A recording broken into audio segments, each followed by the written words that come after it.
Movie name వచ్చేసి fall. 1 hour 40 minutes run టైంతో Amazon ప్రైమ్లో తెలుగులో స్ట్రీమ్ అవుతుంది. ఇంకా మూవీ విషయానికి వస్తే మూవీ చాలా అంటే చాలా నచ్చేసింది. డెఫినెట్లీ హాలీవుడ్ మూవీస్లో one of the best movie. Movie end వరకు సీట్ ఎడ్జ్లో కూర్చోబెట్టారు డైరెక్టర్.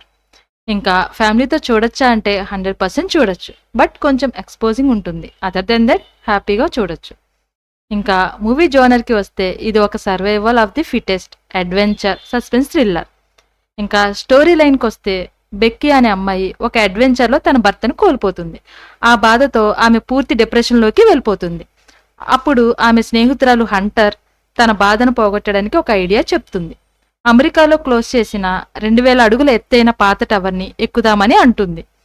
వారిద్దరూ టవర్ ఎక్కుతారు. అనుకోకుండా 2000 అడుగుల ఎత్తులో స్టక్ అయిపోతారు.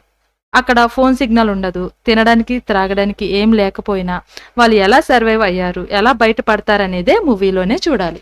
ఇంకా నాకు మూవీ ఎలా అనిపించిందంటే చాలా ఇంట్రెస్టింగ్గా ఉంది. అసలు ఎక్కడా బోర్ కొట్టకుండా నెక్స్ట్ ఏం జరుగుతుంది అనే క్యూరియాసిటీ ఎండ్ వరకు మెయింటైన్ చేశారు డైరెక్టర్. అసలు టైం తీసుకోకుండా డైరెక్ట్గా స్టోరీలోకి తీసుకెళ్తారు డైరెక్టర్. అందుకే కొంచెం కూడా ల్యాగ్ అనిపించదు. మూవీ ఎంట్రన్స్ టైటిల్ చాలా క్రియేటివ్గా డిజైన్ చేశారు అనిపించింది. ఇంకా సస్పెన్స్ విషయానికి వస్తే మూవీ ఎండ్ వరకు టెన్షన్తో భయపెట్టారు. వాళ్ళు సర్వైవ్ అవ్వడానికి ట్రై చేసే ప్రతి సీన్ చాలా థ్రిల్లింగ్గా ఉంటుంది. ఇంకా మూవీలో ఒక అన్ఎక్స్పెక్టెడ్ ట్విస్ట్ ఉంటుంది. అది ఏంటో మూవీలోనే చూడాలి. నాకైతే చాలా బాగా అనిపించింది ట్విస్ట్. ఇంకా ఎమోషన్ విషయానికి వస్తే చాలా బాగా మెయింటైన్ చేశారు. చాలా ప్లస్ అయ్యింది మూవీకి. ఇంకా cinematography, BGM, graphics, camera angles everything top notch ఉన్నాయి. ఇంకా టవర్ మీద అడ్వెంచర్ సీన్స్ బ్రిలియంట్ ఉన్నాయి. నాకైతే చాలా బాగా నచ్చాయి. మూవీలో స్టంట్స్ నెక్స్ట్ లెవెల్ ఉన్నాయి. ఇద్దరు అమ్మాయిలు అంతలా చేస్తారని అస్సలు ఎక్స్పెక్ట్ చేయలేదు. మూవీలో మెయిన్ ప్లస్ డ్రోన్ షాట్స్. నిజంగా 2000 ఫీట్లో ఉన్న ఫీలింగ్ వచ్చింది.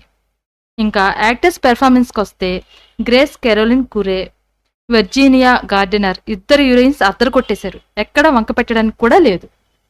ఇంకా మూవీ చూశాక చాలా ఇంట్రెస్టింగ్ ఫ్యాక్ట్స్ తెలిసాయి. అసలు ఈ మూవీకి గ్రీన్ స్క్రీనే యూజ్ చేయలేదంట. ఒక కొండపైన 60 feet టవర్ని బిల్డ్ చేసి మోస్ట్ ఆఫ్ ది మూవీ దానిపైనే షూట్ చేశారంట. యాక్టర్స్ ఇద్దరు రియల్ రాక్ క్లైంబర్స్ దగ్గర ట్రైనింగ్ తీసుకొని డూప్ లేకుండా రియల్ టవర్ మీద డేంజరస్ హైట్లో స్టంట్ చేశారంట. ఇంకా ఇంట్రెస్టింగ్ ఫ్యాక్ట్ ఏంటి అంటే ఈ మూవీ అంతా కోవిడ్ టైంలో 6 weeksలో కంప్లీట్ చేశారంట. నిజంగా అమేజింగ్ కదా. ఈ మూవీ రియల్ టవర్ క్లైంబర్స్ చేసిన యూట్యూబ్ వీడియో నుండి ఇన్స్పైర్ అయ్యి తీశారట. మీకైతే డెఫినెట్లీ నచ్చుద్ది. Must watch movie. నా రేటింగ్ వచ్చేసి 9 out of 10. Thanks for watching.